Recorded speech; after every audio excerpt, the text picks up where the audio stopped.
이 시대 때 룻이라고 하는 여인이 나옵니다. 그것이 룻인데 이때는 어느 때 시대냐면 입다가 활동하기 바로 직전입니다. 엘리와 비슷한 시기입니다. 그러니까 그 시기를 우리가 어떻게 생각할 수 있냐면 사사들이 왕 노릇하던 시기입니다. 두 번째, 그 시기는 온갖 우상을 숭배했습니다.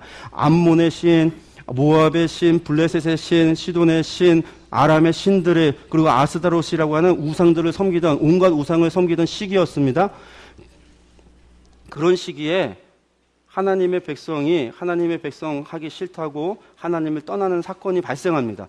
하나님의 백성이 하나님 백성 되기 싫다고 아예 하나님이 약속한 그 땅을 떠나버리는 겁니다. 하나님이 주셔서 지켜야 되는 기업을 버리고 기업을 팔아버리고 떠나는 사람의 이야기가 나옵니다. 그와 반대로 이방인입니다. 이방인 중에서도 모압 여인입니다. 모압의 사람입니다. 모압은 여호와의 총회에 들어가지 못한다고 하나님께서 저주하셨던 민족입니다. 이들은 시딤에서 이스라엘 사람들로 하여금 바알 부올의 사건에 가담하도록 했던 사람들이 모압인이었습니다. 그럼 모압의 여인이여 과부였던 한 여인이 하나님의 백성이 되겠다고 찾아오는 이야기가 나옵니다. 그리고 그 여인을 통해서 한 사람을 만나게 합니다. 그 사람은 누구였냐면 바로 전 세대의 아모리 족속이었고 창녀였고 기생이었던 라합의 아들이었던 보아스를 만나게 되고 그 둘의 만남을 통해서 무슨 일이 이루어지냐면 하나님의 기업을 지키고 하나님이 맡기셨던 그 한 가지 기업을 그것을 지키고자 그들이 믿음으로 순종하고 그것을 지키려고 행하는 믿음의 행위의 이야기를 통해서 하나님께서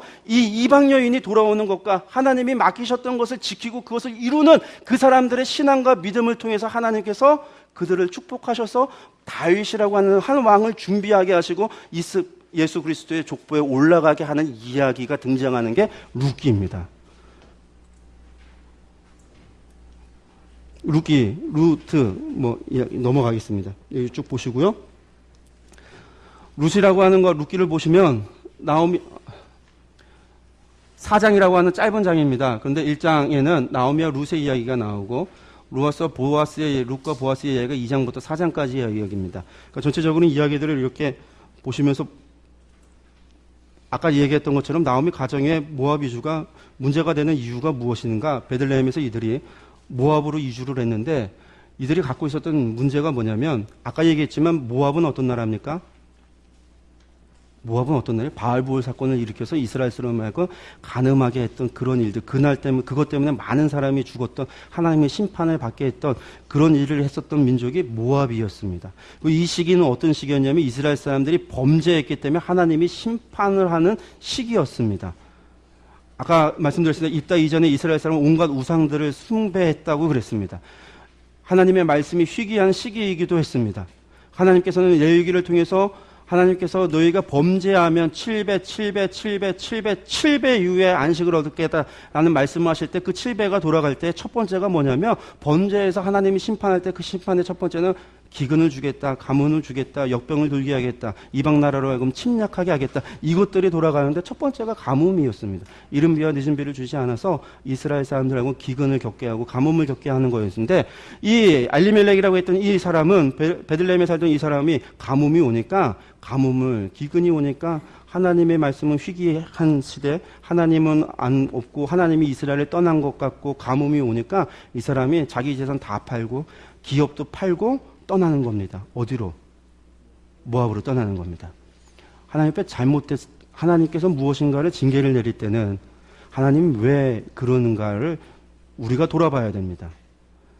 나에게 무슨 문제가 있어서 하나님은 그것은 분명히 우리가 그 얘기 들으셨는지 선생님이 얘기하셨던 것 같은데 분명한 잘못이 있으면 하나님이 심판을 하실 때는 그거에 대한 것은 반드시 어떠한 일이 있기 때문에 어떠한 계기가 있기 때문에 어떠한 문제가 있기 때문에 그것에 대해서 심판하는 겁니다.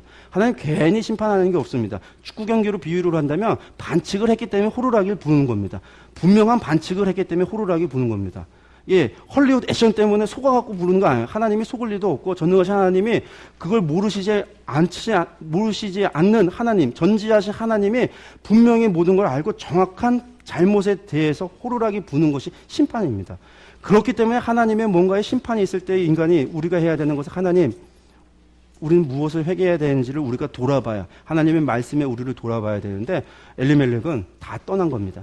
다 팔고 떠났습니다. 모압으로 갔습니다. 율법으로 따진다면 기근이 올 때에 부유한 사람은 그 주변에 가난한 사람을 돌봐야 되는 법이 있는데 엘리멜렉은 그 법을 포기했습니다.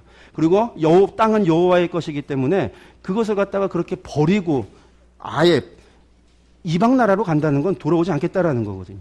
그것을 버린다라는 건 하나님의 백성을 포기하겠다라는 의미인데 그 사람은 그것을 포기한 겁니다.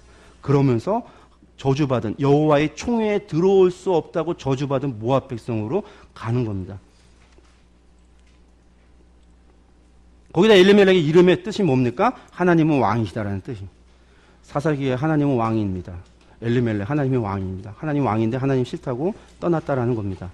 그래서 이 사람에 대한 문제에 대해서 이야기하고 있습니다.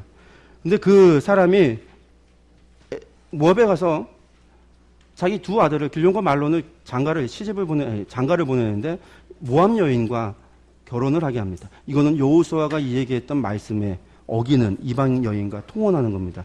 성경을 보면 4장에도 나오는데 앞에서 보면 말론, 기론, 오르바, 룻이라고 되어 있으니까 말론과 오르바, 기론과 룻이라고 보는데 히브리 문학적 특징 가운데 하나가 교차대꾸법이라고 하는 것으로 이렇게 되어져 있으면 요거랑 이렇게 연결이 되고 여기랑 이렇게 연결되는 게 히브리 문학의 특징입니다.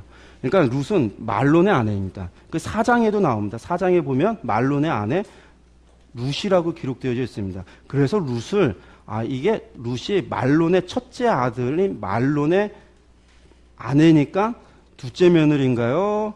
맏며느리인가요? 맏며느리라는 거예요. 그래서 룻이 맏며느리라는 겁니다.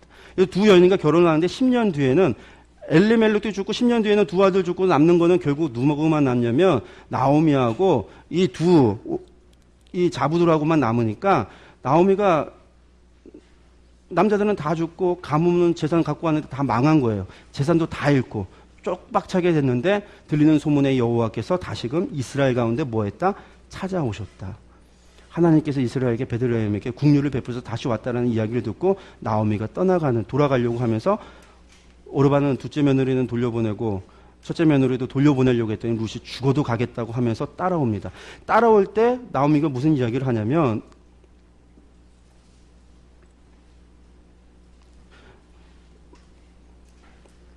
룻의 신앙 고백이 나옵니다. 룻의 신앙 고백이 나오는데 룻의 신앙 고백이 어떤 고백이 나오냐면 첫째 무엇이라고 얘기하냐면 읽겠습니다. 어머니께서 가시는 곳에 나도 가고 어머니께서 머무시는 곳에 나도 머물겠습니다. 셋째, 어머니께서 죽으시는 곳에서 나도 죽어 거기 묻힐 것이나 만일 내가 죽는 일 외에 어머니를 떠나면 여호와께서 내게 벌을 내리시고 더 내리시기를 원합니까? 뭐합니까? 어머니 따라가겠습니다. 처음에. 마지막에 뭐합니까? 여호와의 맹세까지 하면서 내가 벌을 받겠다고 맹세까지 합니다. 그러면서 둘째 뭐라고 얘기하냐면 어머니의 백성이 나의 백성이 되고 어머니의 하나님이 나의 하나님이 되실 것입니다.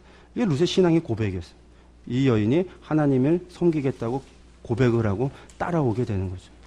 그러면서 이 룻의 고백으로 인해서 룻이 하나님 앞에 보시기에 하나님께서 그러니까 이스라엘 사사시대를 거치면서 이방 사람들 가운데 하나님의 백성으로 돌아왔던 첫 번째 사람은 창녀였던 아모리 족속의 라합이라고 하는 여인이었고 여리고성의 라합이었고 두 번째는 아모리 족속이었던 기브온 족속이었고 이제 세 번째 사람이 모압 족속의 룻이라는 여인입니다. 라합은 멸망당해야 될 아모리 족속이었습니다. 거기에 창녀였습니다. 기브온 족속은 멸망당해야 될 아모리 족속이었습니다. 거짓말로 계약했던 사람이었습니다. 룻은 여호와의 총회에 영원히 들어가지 못하도록 저주받았던 모압 족속의 여인이었습니다. 근데 이 세 부류의 사람들에 대해서 하나님은 전부 다 받으셨습니다. 기뻐 받으셨습니다. 룻이라고 하는 룻기 전체를 통해서 하나님께서 룻을 통해서 룻에 대한 이방에 대한 관심이 보아스의 얘기에서도 똑같이 나오는데 너희가 하나님을 찾아온 네가 여호와의 그 보호하심의 날개 아래서 하나님의 보호하심을 받기를 내가 원한다라고 하는 축원을 할 때 그런 이야기를 통해서 룻기를 통해서 하나님께서 원하시는 것은 이방 민족들도 이방인들도 하나님께 돌아오는 것에 대해서 하나님이 기뻐하신다라고 하는 거죠. 그리고 이제 보아스라고 하는 사람의 이야기가 나오는데 그거는 잠깐 쉬었다가 10분 쉬었다가 제가 사무엘 하면서 그 부분은 같이 이야기를 하도록 하겠습니다. 룻기의 교재를 보시면 팁이 많이 있습니다. 팁이 많이 있는 이유는 저희들이 이제 팁들이 있는 걸 보면 팁에 저희들이 잘못 알고 있었던 거에 대한 정보 제공이 많이 있는데 룻기에 대한 부분이 많이 있는 이유 가운데 하나가 룻기에 대해서 우리가 잘못 알고 있는, 오해하고 있는 것들이 기업 모는 법과 수원법이라고 하는 두 가지 법에 있어서 우리가 헷갈려 하기 때문에 그 부분 때문에 설명이 많이 들어가 있어서 길게 나와 있습니다. 보아스하고 룻이라고 하는 이야기를, 룻이 시어머니 나오미하고 돌아왔을 때 어느 정도의 위치였냐면 이삭을 주우면서 생계를 유지해야 되는 위치였습니다. 이삭을 준다는 건 이스라엘 사회에서 율법으로 가난한 자와 나그네를 위해서, 고아와 과부들을 위해서 떨어진 이삭을 줍지 말고 울타리 맨 가의 것도 줍지 말도록 그렇게 법으로 정해놨습니다. 그래서 나그네들이 그것을 먹고 살 수 있도록, 그리고 가난한 자들이 그것을 주워서 먹고 살 수 있도록 나오미와 룻은 그것을 주어야 먹고 살 수 있는 위치까지 되어졌던 겁니다. 근데 룻이 가서 이삭을 줍다가 보아스에게 이렇게 보아스의 밭에 우연히 들어가게 되고 그곳에서 죽게 되죠.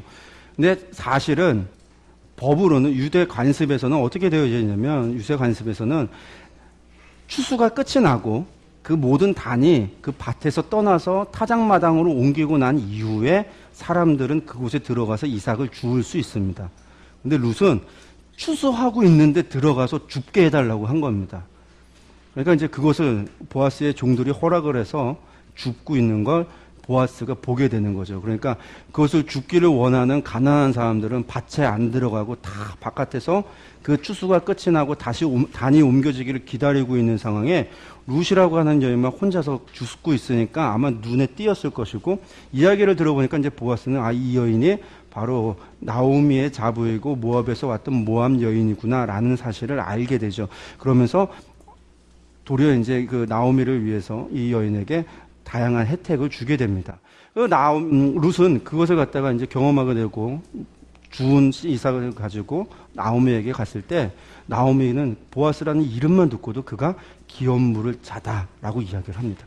기업 무는 자가 뭐냐면 레위기 25장에 나오는 법입니다. 그것은 무엇이냐면 토지는 여호와의 것이기에, 땅은 여호와의 것이기 때문에 그 땅을 지키고자 하는 것이 기업 무는 법의 중요한 이유입니다. 근데 기업 무는 법은 그것만 얘기하지 않고 조금 이제 많이 확대됩니다. 그래서 친족이 판 땅을 도로 찾아주는 것, 그리고 가난한 친족이 종으로 팔렸을 때 값주고 종으로 팔린 친족을 구해오는 것, 그리고 형제가 후사 없이 죽었을 경우에는 미망인과 결혼해서 후사를 볼 수 있도록 하는 것, 그리고 억울한 일을 당했을 때 친족이 피살되었을 때 그것을 복수하는 것, 그리고 심지어 친족이 죄를 지으면 죄값까지도 기업 무는 자가 대신 죄값을 받는, 이러한 5가지 정도가 이 기업 무는 법에 있었습니다. 그런데 이 기업 무는 5가지 법 중에 실제 레위기 25장과 관련돼서 여호와가 토지는, 땅은 여호와의 것이다라고 말씀하셨던 하나님의 그 말씀과 관계되어져 있는 것은 25장의 기업 무는 법과는 첫 번째하고 두 번째하고만 연관되어져 있습니다.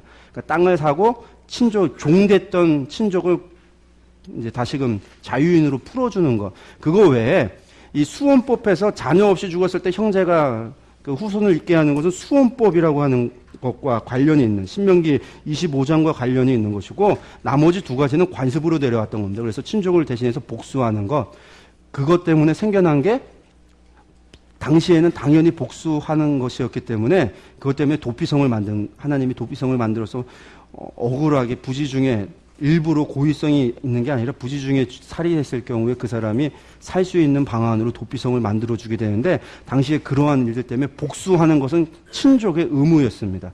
그리고 죄값까지도 치르는 게 친족의 의무다. 근데 땅하고 관련돼서는 2가지, 결국은 땅을 되찾아주는 것과 그리고 종됐던 사람을 풀어주는 것. 그러니까 나오미는, 엘리멜렉은 땅을 다 팔고 갔습니다. 누구에게 팔았는지 모르지만 팔고 가고 돌아왔는데, 지금 룻이나 나오미가 보아스의 얘기를 듣고 기업 무는 잘하는 것을 듣게 되었을 때 상황은 뭐였냐면, 완전히 망하게 된 집안이 망할 수밖에 없는 저희들이, 나오미와 룻이 한 줄기 빛이 그들에게 비춘 거죠.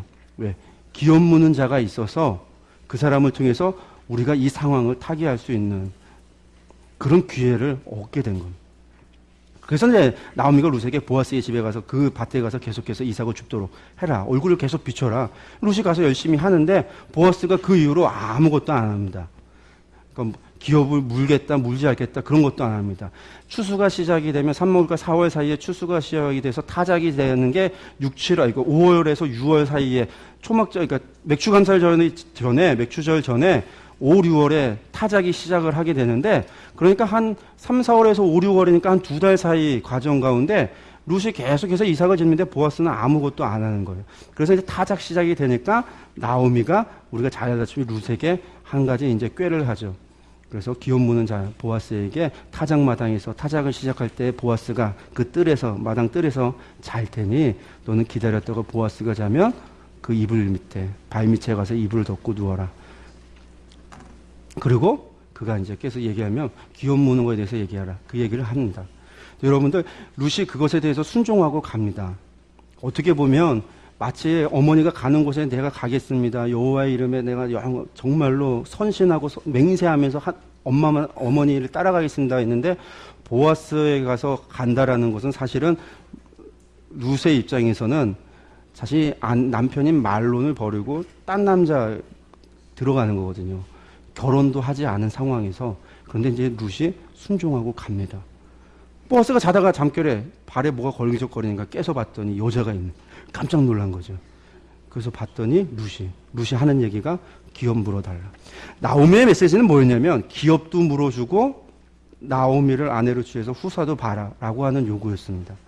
마치 유다가 다말에게 아무것도 행동하지 않고 있다 보니까 다말이 자기 몸 유다를 갖다가 유다에게 속여서 유다와 관계 맺고 자녀를 낳았던 것처럼 어쩌면 이 룻이 나오미의 꾀는 나오미를 통해서 룻을 통해서 움직이지 않고 소극적으로 기업 무는 법을 갖다 이행하지 않고 있는 보아스에게 그것을 갖다가 강요하는 협박과도 같은 거였어요. 왜냐하면 거기서 공개된 장소에서 그 둘이 같이 이불을 덮고 있다는 게 사람들 눈에 들어왔다라고 한다면 그 둘은 부정한 사람이 되어버리는 겁니다. 결혼 전에 아무리 기업 무는 관계건 수혼법과 상관없이 결혼 전에 그런 일이 발생하면 분명한 것은 그들은 간음하고 부정한 사람이 되어지는 것이고 또 한 가지는 기업 무는 자였으니까 공식적으로 법적으로 장로들 앞에서 그것을 이행하지 않고 행한 거였으면 근친상간의 죄입니다. 그건 율법으로선 돌에 맞아 죽어야 되는 일이기도 합니다. 또한 보아스 이전에 기업 무는 자가 또 순서상에 사람이 한 사람이 더 있었는데 그 사람의 비난도 있을 수 있습니다. 왜? 이게 지금 엘리멜렉의 기업을 노리고 보아스가 그런 일들을 흉계를 한 것이 아닐까 비난도 있을 수 있었습니다. 그러니까 룻이 그 이불 가운데 들어갔다라고 하는 것은 마치 다말이 유다에게 들어간 것 같은 그러한 내용이었다라는 거죠. 근데 보아스가 이제 룻에게 사람들 눈에 띄기 전에 돌아가게 그러면서 보리와 타작에서는 보리와 옷을 주고 돌려보내면서 내가 기업 무는 법 지키겠다 약속을 합니다. 그 대신에 나보다 앞선 사람이 있기 때문에 그 사람에게 물어보고 장로들 앞에서 재판해서 그것을 물으겠다라고 이야기를 하고 그 과정이 이제 룻기 3장 4장에 가면서 그 이야기들이 나옵니다. 근데 여기서 복잡해지는 이유가 무엇이 있냐면 나오미하고 룻이라고 하는 이 두 사람이 같이 왔는데 룻이 없고 나오미만 왔으면 나오미의 기업 무는 거는 나오미의 기업 무는 자가 기업을 물어주면 됩니다. 그러고 나서 자식이 없고 나오미가 죽으면 나오미에게 기업을 물어줬던 사람이 엘리멜렉의 모든 기업을 차지하게 되어져 있습니다. 근데 나오미가 혼자 온 게 아니라 룻이 같이 온 겁니다. 그러니까 나오미와 룻의 기업을 다 물어줘야 되는데 이 룻이 자기가 말론의 아내라고 하는 그 지위를 포기하지 않는 이상 그 모든 기업은 나오미가 죽으면 누가 있게 되냐면 룻이 있도록 되어져 있는데 그 룻이 그 기업을 물려받은 다음에 일족이 아닌 다른 사람과 결혼을 하게 되면 어떻게 되냐면 그 재산 가지고 다른 일족으로 그 기업이 땅이 떠나가게 되는 거예요. 그러니까 기업 무는 법의 목적이라고 하는 것은 하나님께 분배받았던 땅을 자기 안에서 자기 일족 안에서 그것을 지키려고 하는 것이 목적인데 잘못하면 이 땅이 룻 때문에 뺏겨가거나 다른 데로 갈 수 있는 것이 된다라는 겁니다. 나오미가 살았을 때 재혼을 하면 상관이 없습니다. 그럼 포기하는 거니까 나오미가 그것을 처리하면 됩니다. 근데 나오미가 죽고 룻만 남은 상태에서 그런 일이 발견되면 룻과 기업을 물어주고 나서도 복잡해지는 거죠. 그러니까 첫 번째 사람은 나오미만 생각하고 기업을 물으려고 했더니 아무개 씨는 룻도 있다라는 얘기, 그리고 룻과 결혼해서 또 자식을 봐줘야 된다는 얘기에 포기해버립니다. 보아스는 그 얘기를 듣고 내가 그것을 이제 하겠다라고 얘기하는데 룻과 보아스의 결혼은 그런 의미에서 수혼법하고는 거리가 있습니다. 왜냐하면 수혼법은 형제거든요. 보아스는 엘리멜렉의 친족이고 형제였습니다. 다른 말로 얘기한다면 가까이 2명밖에 없었다는 얘기는 먼 친척까지는 아닙니다. 아마도 엘리멜렉의 형제였던가 아니면 엘리멜렉의 사촌이었던지 아무리 멀리 잡아도 6촌 이상 되지 않는다라고 한다면 룻하고 보아스의 관계를 가장 멀리 잡아도 시당숙과 조카 며느리인 거예요. 가까이 잡으면 숙부, 시숙부와 조카 며느리의 관계입니다. 근데 어쨌든 그런 나이 차가 있는 그 관계에서도 그 보아스가 기업 무는 법을 이행하게 되는 거고, 수원법을 따른다면 보아스는 엘리멜렉의 친족이었기 때문에 나오미와 결혼을 해서 자녀를 봐야 되는데 나오미가 자녀를 볼 수 없는 상황이었기 때문에 그것을 못하는 거예요. 그러니까 보아스가 룻과 재혼을 함으로 기업을 물어서 나오미에게 주고, 룻은 보아스와 재혼을 해서 결혼을 함으로 보아스는 룻을 통해서 보아스에게도 자녀가 없었고 아내가 없었던 것으로 여겨지는 것은 룻에게서 태어났던 오벳이라고 했던 아들이 보아스의 기업을 잇게 되기 때문에 그 아들을 통해서 보아스도 자녀가 없었던 그 사람이 룻을 통해서 자녀를 낳게 되고 오벳이라고 하는 기업 무는 자를 얻게 돼서 기업이 잇게 되어지고, 나오미가 죽으면 나오미 엘리멜렉의 모든 기업은 누구에게 연결되어지냐면 결국 오벳에게로 전달되어져서 오벳이 그것을 갖다가 소유하게 되어지는 것이 사실 룻기의 이야기입니다. 법적으로. 그거에 대한 팁이 자세히 설명이 되어져 있는데, 이 사람들이 그것들에 대해서 사사기 시대 때에 기업을 문다라고 하는 의미는 다른 것이 아니라 땅이 하나님의 것입니다. 하나님의 소유입니다라는 고백입니다.